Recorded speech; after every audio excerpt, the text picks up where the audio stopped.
Magandang araw, welcome muli sa aking channel. Ang ating pong re-reviewin naman ngayon ay multiplying fraction. Okay, number 1. Dito muna tayo magsimula sa simple fraction. 3/5 times 1/3 equals. Okay, sa multiplication of fraction, ang pinagmo-multiply ay numerator sa numerator, then denominator sa denominator. Okay. Let us multiply all numerator. 3 times 1, 3. 5 times 3 is 15. Or, simplify, continuous division, 3 and 15, we will use 3. 3 divided by 3, 1. 15 divided by 3 is 5. So the answer is 1/5. Okay. Next, number 2. 2 and 2/3 times 5/7. Okay. 2/3 times 5/7. Multiply the numerator. 2 times 5, that is 10. Then 3 times 7, 21. Okay, this is the answer. Another example. 5/8 times 6/10 equals 5 times 6, that is 30. 8 times 10, that is 80. Then you can cancel the 0. So the answer is 3/8. Okay. Next, another example. 6/7 times 7/10, or 7/10. Okay, 7 times 6, that is 42. Then 7 times 10 is 70. Or, lowest term natin yan, continuous division. 42 and 70. We'll use 2. Since pareha sila even number, divisible by 2. So, 4 divided by 2, 2. Then, 2 divided by 2, 1.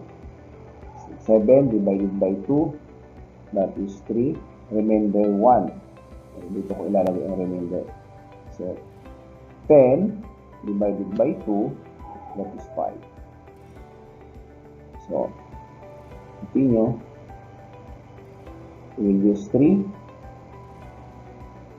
Rather 7. 21 divided by 7 is 3. 35 divided by 7 is 5. So the answer here is 3/5. Okay. Next. Okay, next number naman tayo. 2 and 1/2 times 2/5. Okay. Change muna natin ito sa improper. 2 times 2 plus 1, that is 5/2, or 5/2 times 2/5. Okay. Was 5 times 2 is 10. Sa numerator naman, 2 times 5, 10 also. So, 10/10 is equivalent to 1. So, the answer here is 1. Okay, next. Another example of a mixed number. 3 and 3/5 times 3/7. Okay, change the improper. 5 times 3, that is 15 plus 3. 18 over 5 times 3, 7. Okay, multiply 18 times 3, that is 54. Then 5 times 7 is 35. Or, divide natin yan, 54 divided by 35, that is 1. 1 times 35, 35, then minus, this is 14. 14 minus 5 is 9, then this is 4. 4 minus 3 is 1. So, the answer here is 1.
So, this is the answer.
Two.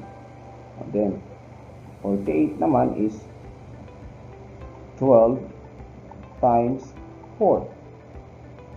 Okay. Now, cancellation na tayo. 15, cancel.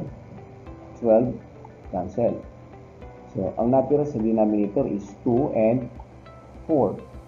So, 2 and 4, pag pinag-multiply, that is 8. Then, sa numerator, walang natira. So, 1 na lang dyan, 1. Basta wala nang natira, yung ilalagay dyan is 1. Okay? Isa na lang. 12 over 20 times 8 over 15 times 24 over 32. Okay. Factor natin yung lahat. So, 12, 4 times 3. So, 20 naman is 4 times 5.